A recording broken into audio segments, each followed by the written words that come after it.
Hello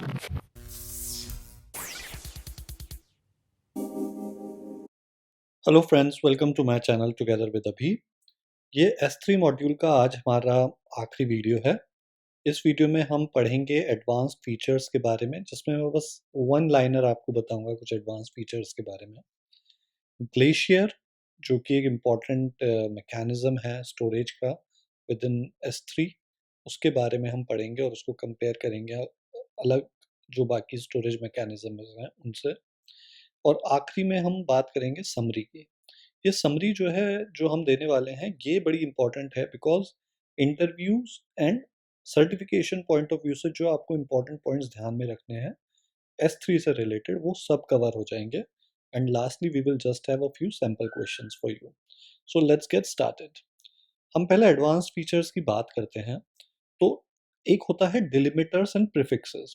जैसा कि मैंने आपको बताया था कि स्टोरेज सर्विसेज जो है S3, वो एक ऑब्जेक्ट स्टोरेज टाइप है जिसके अंदर आप फाइल्स फोल्डर्स वगैरह नहीं बना पाते। बट फाइल्स फोल्डर्स की हायरार्की अगर आप अचीव करना चाहते हैं तो आप डिलिमिटर्स और प्रीफिक्सेस को यूज कर सकते हैं। Okay, so you can give an object की name something like slash folder name one slash subfolder one slash file name. तो इस तरीके से डिलिमिटर्स एंड प्रीफिक्सेस की मैकेनिज्म यहाँ पे आपको दिया गया है। Second is MFA delete. जिस तरीके से हमने मल्टी फैक्टर ऑथेंटिकेशन, जिसमें कि आपको एक वन टाइम पासवर्ड आता है आपके एक वर्चुअल सॉफ्टवेयर या फिर हार्डवेयर पे, जो रोटेट करता रहता है कुछ पासवर्ड्स को, वन टाइम पासवर्ड्स को, इस तरीके का मैकेनिज्म आप ऑब्जेक्ट को डिलीट करते वक्त, ऑब्जेक्ट वर्जन को डिलीट करते वक्त भी लगा सकते हैं। ये भी फीचर S3 ने आपको दिया है। Pre signed URLs। अब काफ़ी ऐसी कंपनीज होती हैं जो अपना डेटा आउटसाइड कस्टमर्स के साथ शेयर करती हैं, but they want to share it for a limited time. क्यों? क्योंकि उनके कुछ स्कीम्स होते हैं कि if in case you have paid for 20 days और 30 days, तो उस टाइम के लिए आप उनको एक्सेस देना चाहते हैं। तो इसके अंदर pre signed URL object owner या रिसोर्स ओनर ग्रांट कर सकता है किसी आउटसाइडर को permission to access the object और data using this URL। Multi part upload. जब आपकी 100 MB से ज़्यादा बड़ी फाइल्स हैं, ज़्यादा डेटा है, तो उसको आप पार्ट्स में भी अपलोड कर सकते हैं। तो इसका फीचर मल्टी पार्ट अपलोड के लिए अवेलेबल है। Range get. अब क्या होता है कि कभी कभी बहुत ही ज़्यादा टेराबाइट का आपका डेटा है, जैसे ऑब्जेक्ट आप 5 TB तक बना सकते हैं। तो अब इतने बड़े डेटा को अगर आप एक साथ डाउनलोड करने की कोशिश करेंगे, चाहे आपको उसमें से ज़रूरत केवल 100 MB की हो, so it doesn't make sense. So what AWS has provided, उसने आपको एक रेंज गेट मैकेनिज्म दे दिया है, जिससे आप limited specific range of bytes को, अगर आपको उनके बारे में पता है, तो वो आप डाउनलोड कर सकते हैं। एंड आखिरी में होता है क्रॉस रीजन रेप्लिकेशन। नॉर्मली आपका जो रीजन ए में बकेट है, वो डेटा रीजन ए में ही रहता है। But if in case for replication purpose, उसके लिए अगर आपको रीजन बी में भी रेप्लिकेट करना है अपना डेटा को, तो क्रॉस रीजन रेप्लिकेशन का फीचर AWS ने आपको प्रोवाइड किया है। पर इसके लिए वर्जनिंग मस्ट है, वर्जनिंग ऑन होनी चाहिए, डिसेबल नहीं होनी चाहिए। So these are few of the advance features. Let's come to Amazon glacier. अब Amazon ग्लेशियर, जैसे कि आप सभी जानते हैं, कोल्ड डेटा के लिए होता है। डेटा तीन तरीके का होता है: hot, warm and cold. Hot data जिसको आप फ्रीक्वेंटली बहुत बार एक्सेस कर रहे हैं, कोल्ड डेटा वो जिसको आप बहुत ज़्यादा फ्रीक्वेंटली एक्सेस नहीं करने वाले हैं, जो आप केवल लॉन्ग लिव्ड ऑब्जेक्ट है जिसको आपको स्टोर करके रखना है। सो ऐसे बहुत बड़े डेटा के लिए उसको स्टोर करने का मैकेनिज्म मैंने ग्लेशियर और डीप ग्लेशियर आपको बताया था। ग्लेशियर में किस तरीके से स्टोर होता है डेटा? आर्काइव्स के थ्रू। आर्काइव के अंदर 40 TB तक का आप डेटा स्टोर कर सकते हैं। और आर्काइव्स का जो कंटेनर होता है उसको कहते हैं हम vault. Okay, an account can have 1000 vault. तो किसी अकाउंट के अंदर 1000 वॉल्ट हो सकते हैं। वॉल्ट के अंदर आप आर्काइव बना सकते हैं। आर्काइव के अंदर यूजुअली आपकी टार फाइल, जो टेप आर्काइव होती हैं, या जिप फाइल्स, ये जाती हैं और वो स्टोर हो जाती हैं। बहुत बड़ी फाइल्स होती हैं, 40 TB तक अलाउड होता है। अब ग्लेशियर के अंदर जो होता है मैकेनिज्म डेटा रिट्रीवल का, it's not a straight forward mechanism. एक तो ग्लेशियर अपने आप में एक स्टैंड अलोन सर्विस भी है। हमने इसे स्टोरेज क्लास में पढ़ा था, बट अगर as a stand alone service भी आप ग्लेशियर को यूज़ करना चाहते हैं तो इसका एक डिफरेंट एपीआई होता है जिसको आप यूज़ करके डेटा रिट्रीव, डेटा स्टोर कर सकते हैं। पर इसमें डेटा रिट्रीव का मैकेनिज्म स्ट्रेट फॉरवर्ड नहीं है, इसके लिए आपको एक जॉब क्रिएट करनी पड़ती है। उस जॉब में आप देते हैं कि मैं इस तरीके का डेटा कब चाहता हूँ, किस टाइम पे चाहता हूँ, कितना फास्ट चाहता हूँ, डिफरेंट डिफरेंट उसके मोड्स होते हैं। और वो जॉब क्रिएट होने के बाद वो जॉब आपकी लग जाती है रनिंग मोड में, और जब वो जॉब कंप्लीट होती है तो आपको नोटिफिकेशन आता है ईदर थ्रू एसएनएस और ईमेल।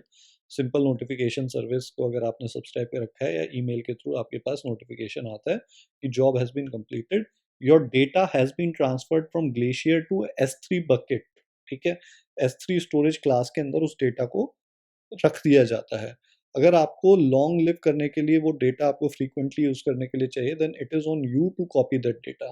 सो ग्लेशियर बस for the time being temporarily S3 storage class के अंदर उसको अवेलेबल आपको करा देता है। So this is the same automatic encryption of data होता है। ये एक डिफरेंस है, डिफरेंस अभी हम देखेंगे और स्टोरेज क्लास से, बट ऑटोमेटिक एन्क्रिप्शन होता है डेटा के अंदर, डेटा का ग्लेशियर के अंदर।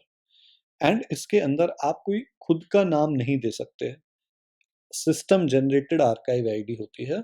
आर्काइव की जो आईडी क्रिएट होती है वो सिस्टम जनरेटेड ऑटोमेटिकली क्रिएट होती है। सो लेट्स सी कि what are the main differences. So main differences glacier और S3 में, ग्लेशियर के अंदर आप कोल्ड डेटा रख सकते हैं, 40 टेराबाइट तक का आर्काइव्स होते हैं, सिस्टम जनरेटेड आर्काइव आईडी होती है, ऑटोमेटिक एन्क्रिप्शन होता है, can be used as a stand alone service, separate API available है, और job creation for data retrieval है। ये सब पॉइंट्स अभी मैंने आपको डिस्कस किए थे, यहाँ पे केवल मैंने उसको टेबुलर फॉर्म में आपको अवेलेबल करा दिया है। So these were the things that we were to discuss today, जो बच गई थी हमारी।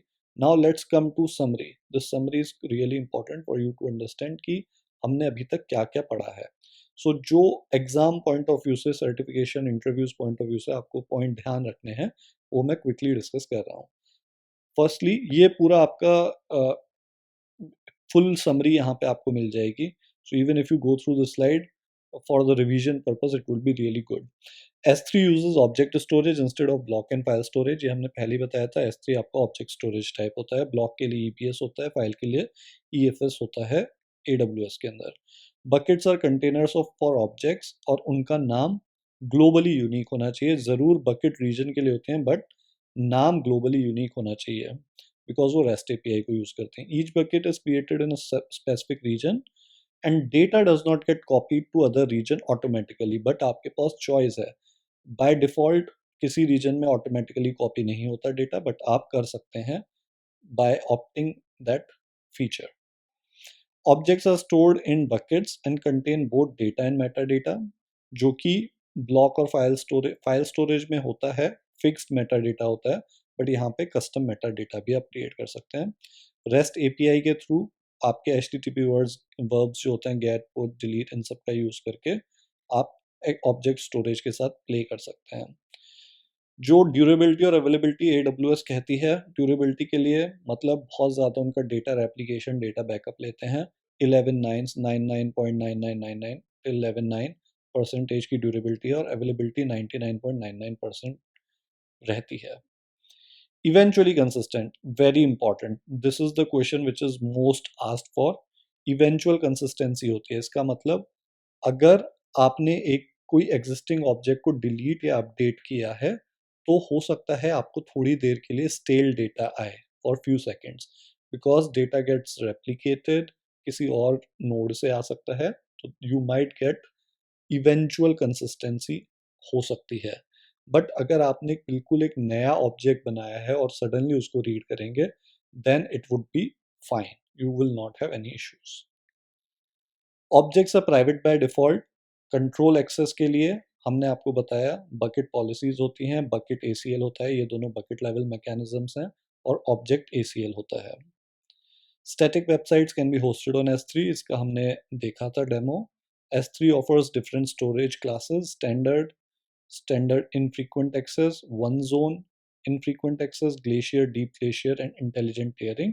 इंटेलिजेंट टियरिंग काफ़ी क्वेश्चन आता है, कई जगह पे पूछा जाता है, बिकॉज इसमें स्टैटिक इसमें स्टोरेज डेटा एनालिसिस अपने आप करता है AWS, और उसके बेस पे आपको किस स्टोरेज क्लास में आपका डेटा होना चाहिए वो खुद अपने आप कर लेता है.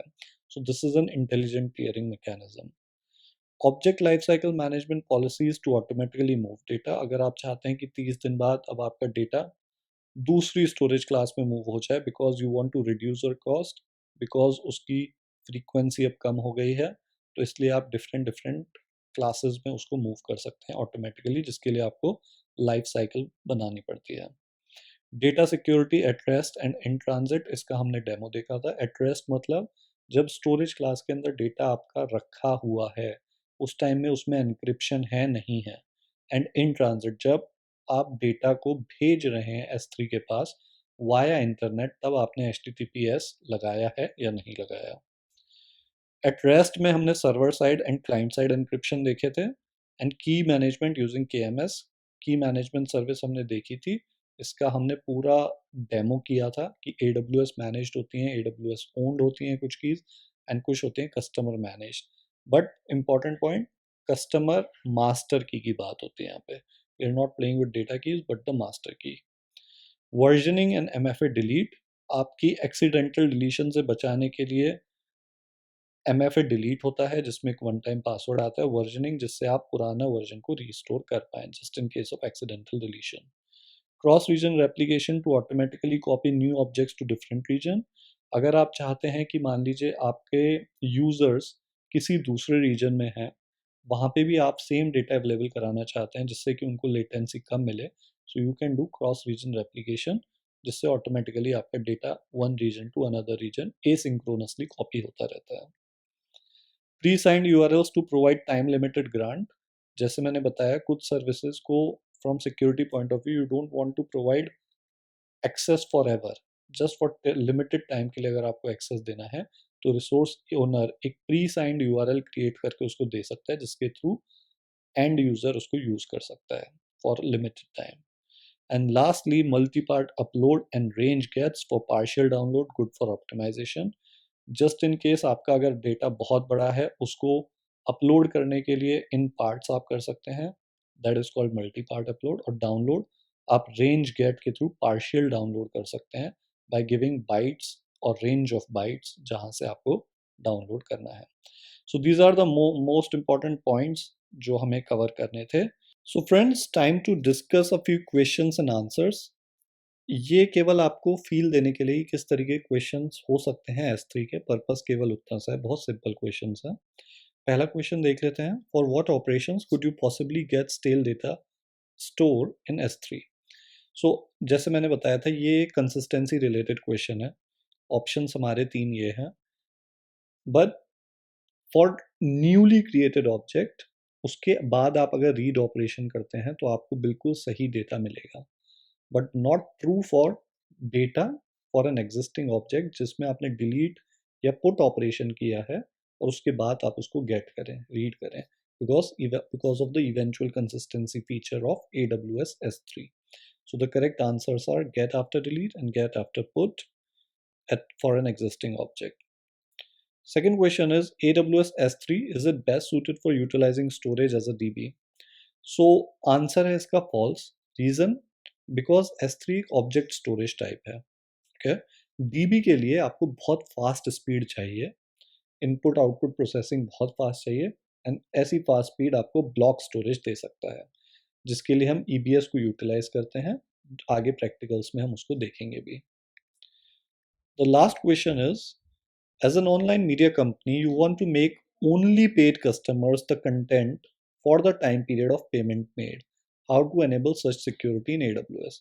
तो जैसे मैंने अभी आपको बताया था, जब भी आपको टाइम बाउंड ग्रांट करना होता है, ठीक है, टाइम बाउंड एक्सेस देना है, तो उसके लिए फीचर प्री साइंड URL होता है. आप लॉगिंग कर सकते हैं, एक्सेस रेस्ट्रिक्ट कर सकते हैं, but for time grant, time limited grant, limited time के लिए अगर आपको एक्सेस देना है तो उसके लिए प्री साइंड URL ही तरीका है. So the correct answer is pre signed URL. So with this हम इस मॉड्यूल के एंड पे आते हैं. आई होप आपको अच्छा लगा होगा ये वीडियो. आपका फीडबैक बहुत इंपॉर्टेंट है मेरे लिए, so please let me know how you feel about this so I can actually create content in the future. So please like it, share it, comment, and do subscribe to my channel. Thank you for your time again. Thank you.